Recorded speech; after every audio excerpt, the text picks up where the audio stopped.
अब देखिए, आज जो हम डीबीएमएस में नेक्स्ट जो टॉपिक लेंगे, इससे पहले हमने 3 टॉपिक हमने करे हैं, मॉडल्स करे हैं, उस पर ऑब्जेक्टिव क्वेश्चन करे हैं। अब देखिए, कोड के 12 रूल कोड ने दिए हैं, साइंटिस्ट ने। क्वेश्चन पूछा जा सकता है कि कितने रूल उसने दिए हैं, कौन से साइंटिस्ट ने दिए हैं, कौन से साल में दिए। तो 1970 में उसने दिए। उसके बाद पहला जो रूल है वो है information rule, guaranteed access rule, systematic treatment of null value, acting online catalogue, comprehensive data sub language, view updating, high level insert update delete, physical data independence, logical integrity, distribution और non. अब एक एक करके हम topic पर discuss करते हैं। सबसे पहला पॉइंट उसने क्या कहा है? सबसे पहला पॉइंट उसने कहा इंफॉर्मेशन रिप्रेजेंटेशन। मतलब इंफॉर्मेशन जो भी हमारी होती है वो टेबल के रूप में स्टोर होती है, जो रो और कॉलम में क्या रहती है, डिवाइड रहती है। नेक्स्ट चीज गारंटेड एक्सेस रूल।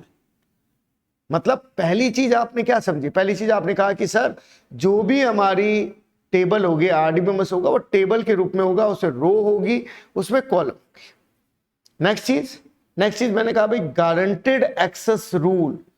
क्या मतलब है सर इसका? गारंटेड एक्सेस रूल का मतलब ये हुआ कि आप किसी भी सूचना को अगर एक्सेस करना चाहते हैं, प्राप्त करना चाहते हैं, तो उसके लिए आपको की वैल्यू की जरूरत पड़ेगी। की वैल्यू होती क्या है? की वैल्यू आपकी होगी जैसे कि प्राइमरी की हो गया, फॉरेन की हो गया, कैंडिडेट की हो गया। तो आप किसी ना किसी की वैल्यू के द्वारा उस सूचना को एक्सेस कर सकते हैं। तो पहली चीज क्या होगी? टेबल के रूप में होती है। दूसरी चीज क्या होगी? की वैल्यू होती है। तीसरी चीज systematic treatment of null rule. मतलब देखो, नल का मीनिंग क्या है? जैसे कि पाइथन में जहां कुछ नहीं होता वहां NaN, नॉट ए नंबर लिखा जाता है। वैसे ही जहां पर हमारे डेटाबेस में कुछ भी नहीं होगा, जहां खाली होगा, वहां क्या होगा? वहां नल लिखा जाएगा, जीरो नहीं लिखा जाएगा। आप जैसे सोचते नहीं भी जीरो लिखा जाएगा, तो जीरो नहीं होगा। अगर आप कहते हो कि सूचना प्रेजेंट नहीं है, तो वहां पे नल ही लिखा जाएगा। फिर नेक्स्ट चीज है active online catalogue. Active online catalogue में क्या होता है? डेटा डिस्क्रिप्शन रूल है। डेटा डिस्क्रिप्शन रूल है या एक्टिव ऑनलाइन कैटलॉग है। इसमें क्या बताएगा? इसमें बताएगा कि हमारी जो टेबल है उससे रिलेटेड हमारी सूचनाएं हैं। मतलब डेटा अबाउट डेटा है, जिसको हम लोग क्या बोलते हैं? मेटा डेटा कहते हैं। ये ऑनलाइन कैटलॉग है, ये डेटा डिक्शनरी है, उसके बारे में सूचना है।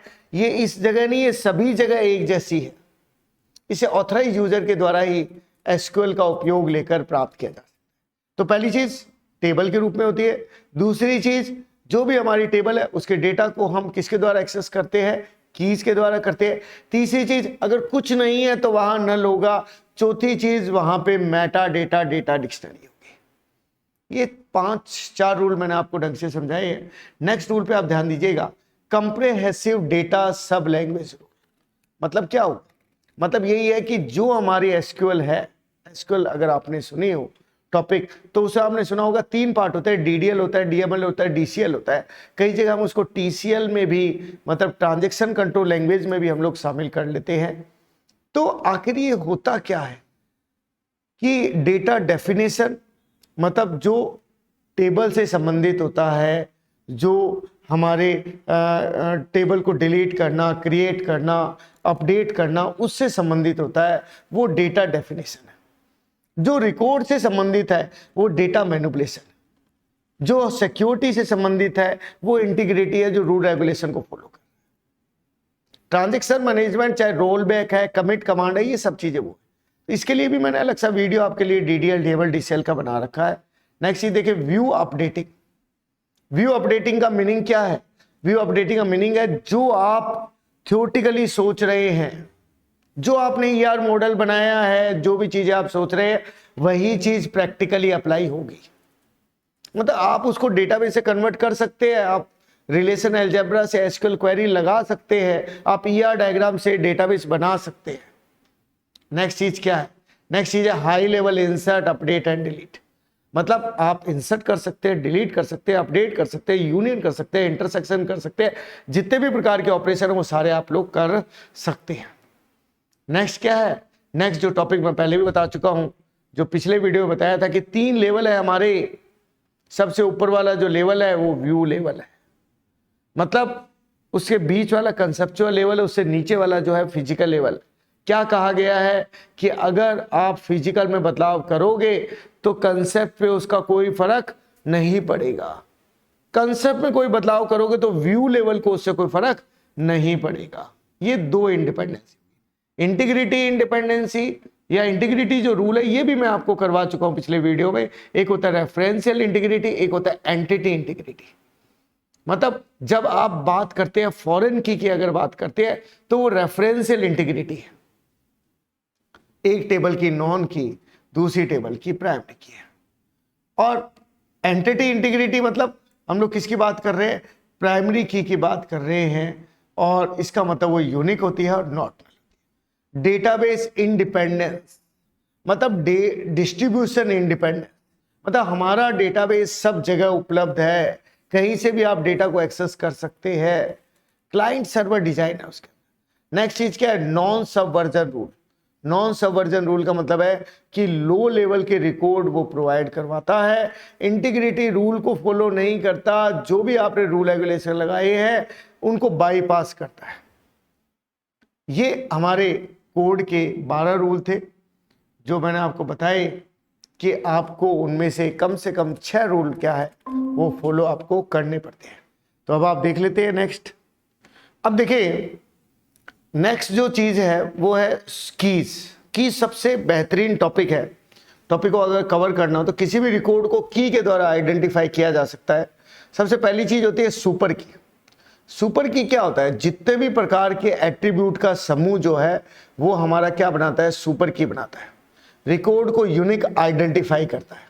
अब सुपर की के बारे में अगर मैं आपको बात ढंग से समझाऊं तो आप ऐसे समझे कि दो तरीकों से समझ सकते हैं। एक तो दो या दो से अधिक फील्ड मिलके एक फील्ड की तरह काम करती है तो भी वो सुपर की है। इसके अलावा जितने भी तरह की कीज है जो प्राइमरी एट्रीब्यूट रखती है वो भी सुपर की है। क्यों? क्योंकि सुपर की से ही आप कैंडिडेट की सेलेक्ट करेंगे। उसके बाद में नेक्स्ट जो चीज है सुपर की के बाद में नेक्स्ट है कैंडिडेट की का सुपर सेट। मैंने बता ही दिया सुपर की कहलाता है। सुपर की कैंडिडेट की नहीं हो सकती, वही सेम बात, क्योंकि सुपर की से कैंडिडेट की बन रही है तो कैंडिडेट की तो सुपर की होगी, लेकिन सुपर की सभी कैंडिडेट की नहीं होगी, क्योंकि बनी किससे है, सबकी सब सुपर की से बनी। सुपर की संख्या हमेशा कैंडिडेट की से ज्यादा ही होगी। प्राइमरी की के बारे में कुछ बात करने की जरूरत ही नहीं है, शुरू से मैं आपको बता रहा हूं। एंटिटी इंटीग्रिटी मतलब क्या होता है, एंटिटी इंटीग्रिटी मतलब यूनिक आईडी होती है, मतलब दो रिकॉर्ड के लिए कभी भी एक जैसे नहीं होते, नॉट नल होते हैं, यूनिक होते हैं, वही हमारी क्या है, प्राइमरी की है। नेक्स्ट चीज उसके बाद प्राइमरी की जो एंटिटी इंटीग्रिटी पर मैं कई बार आपको बता चुका हूं। उसके बाद नेक्स्ट चीज है कैंडिडेट की। इतनी सारी सुपर की है, उनमें से कुछ कीज को सेलेक्ट किया जाता है जो यूनिक होती है, नॉट नल होती है, जो प्राइमरी की बनने लायक है, उनको हम लोग बोलते हैं कैंडिडेट की। अब कैंडिडेट की में से वो की जो प्राइमरी की सेलेक्ट हो गई है उसके अलावा जो बच गई है वो सब की सब अल्टरनेट की है, सेकेंडरी की है। मतलब सुपर की से सेलेक्ट हुई कैंडिडेट की, कैंडिडेट की से सेलेक्ट हुई आपकी प्राइमरी की। यानी कि कैंडिडेट की में से किसी एक को प्राइमरी की बनाया जाता है। किसी भी एक टेबल में एक प्राइमरी की और एक से ज्यादा कैंडिडेट की हो सकती है। प्राइमरी की में से कैंडिडेट बनने के बाद बची हुई की को हम लोग अल्टरनेट की कहते हैं, और ऐसी सुपर की रिपीट होने वाले एट्रीब्यूट नहीं होते हैं। अब जैसे बताया कि इतनी सारी सुपर की थी, इनमें से आपने दो को सेलेक्ट किया, एम्प्लॉय आईडी को और एम्प्लॉय नंबर को, किसके रूप में, कैंडिडेट की के। अब उसमें से आपने एम्प्लॉय आईडी को प्राइमरी की सेलेक्ट कर लिया तो भाई जो ये बच गई है एम्प्लॉय नंबर, ये आपकी सेकेंडरी की है, ये आपकी अल्टरनेट की है। अब देखो कंपोजिट की को मैं सुपर की के साथ लेके आपको समझाता हूं। मैंने आपको कहा कि दो या दो से अधिक फील्ड को मिलाकर जब हम एक की बनाते हैं तो वो सुपर की होती है, या जो सुपर की होती है जो आगे कैंडिडेट की सेलेक्ट करने में मदद करती है। बट दो या दो से अधिक कैंडिडेट की जो मिलकर एज ए प्राइमरी की तरह काम करती है वो हमारी कंपोजिट की होती है। किसी भी की का कॉम्बिनेशन जो अलग अलग है फील्ड, बट कुछ की उन दोनों में से एक फील्ड पर निर्भर कर रही है, कुछ की दोनों पर निर्भर कर रही है, तो पार्शियल डिपेंडेंसी है। तो ये हमारा किसके कारण हो रहा है, कंपोजिट की के कारण। तो सुपर की, प्राइमरी की, कैंडिडेट की को भी हम लोग क्या कहते हैं, कंपोजिट की कहते हैं, यदि एक से ज्यादा फील्ड का हम लोग क्या लेते हैं, उपयोग लेते हैं। सेकेंडरी की मैंने आपको बताया था अभी, जो प्राइमरी की के अलावा जो बच गई वो हमारी सब क्या होती है, सेकेंडरी की होती है और पार्शियल इंडिपेंडेंसी। अब नेक्स्ट जो चीज़ है हम लोग अगर वो डिस्कस करते हैं तो नेक्स्ट जो बात है इस की के बाद में नेक्स्ट की है हमारी सेकेंडरी की। यदि एक एट्रीब्यूट, एक से अधिक एट्रीब्यूट का समूह होता है या जो क्लासिफिकेशन के लिए काम में आता है वो हमारी सेकेंडरी की है। तो मैंने 2-3 डेफिनेशन इसके अलग अलग तरह से आपको समझा दी ताकि एमसीक्यू करने में इजी गोइंग रहेंगे। कि जैसे मैंने आपको कहा कि जो हमारी कीज है उसमें से जिसको हमने प्राइमरी की सेलेक्ट कर लिया कैंडिडेट, उसके अलावा जो बच गई वो सब सेकेंडरी की है। मैंने ये भी बता दिया कि एक से अधिक एट्रीब्यूट का समूह है। मैंने ये भी आपको बताया जो क्लासिफिकेशन करने का काम करती है वो भी हमारी सेकेंडरी की है। क्लासिफिकेशन मतलब सेल्स डिपार्टमेंट, परचेस डिपार्टमेंट। उसके बाद सरोगेट की क्या है, जो इंटरनली जनरेट होती है, अपने आप जो कीज बनाती है, आर्टिफिशियल की है, वो सरोगेट की होती है। और जो पार्शियली जो काम करती है, पार्शियली मतलब पार्शियल की क्या होती है, जो वीक एंटिटी को यूनिकली आइडेंटिफाई करती है वो पार्शियल की होती है। फॉरेन की आपको पता ही है, कई बार मैंने बताया, एक टेबल की नॉन की जो दूसरी टेबल में जाकर प्राइमरी की तरह काम करती है वो फॉरेन की होती है। इसका मतलब नॉन की जो 2 टेबल को कनेक्ट करवा रही है वो आपकी क्या है, फॉरेन की है। रेफरेंशियल इंटीग्रिटी में भी मैंने आपको यही समझाया।